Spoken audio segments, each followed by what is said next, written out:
Ça tombe bien parce que peut-être que je pourrais vous convaincre de l'intérêt de cette subvention et des actions qu'elle supporte.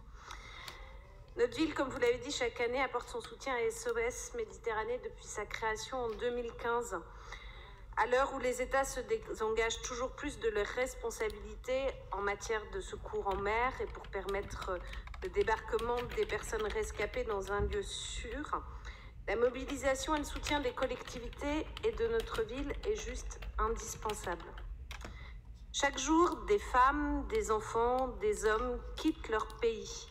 Ils ne le quittent pas parce qu'ils en avaient un projet ou qu'ils le voulaient au départ. Souvent, ils le quittent pour fuir la guerre, les persécutions, pour simplement l'espoir de rester en vie, l'espoir d'avoir une vie meilleure.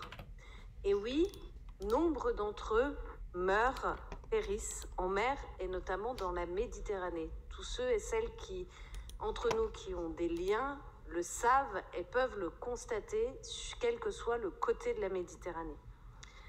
L'Organisation internationale des migrations compte 3900 décès de migrants en 2020, dont 1500 en Méditerranée. 3900, c'est 3900 personnes, 3900 histoires. En 2021, c'est 1300 qui ont perdu la vie, sans compter les naufrages dont nous n'avons pas les preuves suffisantes. Cette situation est simplement insupportable et puis moi je trouve qu'elle nous mobilise au-delà de l'endroit où on habite. C'est aussi pour ça que ça concerne les Parisiens et Parisiennes. Au-delà de sensibilité partisane, c'est en fait une forme d'humanisme qu'on peut être, je pense, très nombreux, quels que soient les bancs de l'hémicycle dans lesquels on siège, à partager. Et puis, je crois que derrière, on peut être d'accord sur le fait que le sauvetage en mer, le fait de ne pas laisser simplement quelqu'un se noyer, couler, est impératif et inconditionnel. C'est simplement porter assistance à quelqu'un en danger.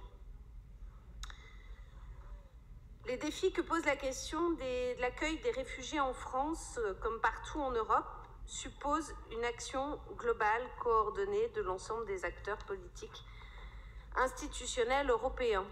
Donc plusieurs collectivités s'engagent aux côtés des SOS Méditerranée, mais aussi d'autres ONG ou associations qui interviennent pour le sauvetage, l'accueil des migrants, des migrantes, des villes, des départements, des régions, à travers la plateforme des collectivités solidaires. Et je veux finir par l'enjeu essentiel qu'est la sensibilisation des drames quotidiens dont on parle peu, et où on pourrait se dire, comme vous nous l'avez expliqué, on est loin des côtes, plusieurs milliers de kilomètres sur lesquels on peut trouver les corps, sur les plages ou les embarcations de fortune, à une époque où, quand même, parfois, dans le débat public, sont saturés des mots qui nient la question des droits humains, qui nient même l'humain. Et donc là, je crois qu'il y a un enjeu d'humanité, puis de retrouver ce qui fait société, ce qui fait qu'on partage tous quand même le même territoire à ce niveau-là, au-delà de parfois clivages qui peuvent intervenir entre nous. Simplement, il faut être aussi très lucide. Dans les années qui viennent, avec le dérèglement climatique, les déplacements de personnes vont continuer et vont augmenter. Et donc, il faut peut-être tout simplement, très sereinement, et c'est ce qui est proposé là dans le titre de sensibiliser les Parisiens, simplement avoir conscience que tant que nous n'aurons pas changé radicalement notre modèle de développement, tant que les choses ne s'amélioreront pas, oui, il y aura des personnes qui circuleront et qui viendront s'installer sur nos territoires. Donc pour notre part, pour les élus Génération, nous sommes très fiers de cette délibération.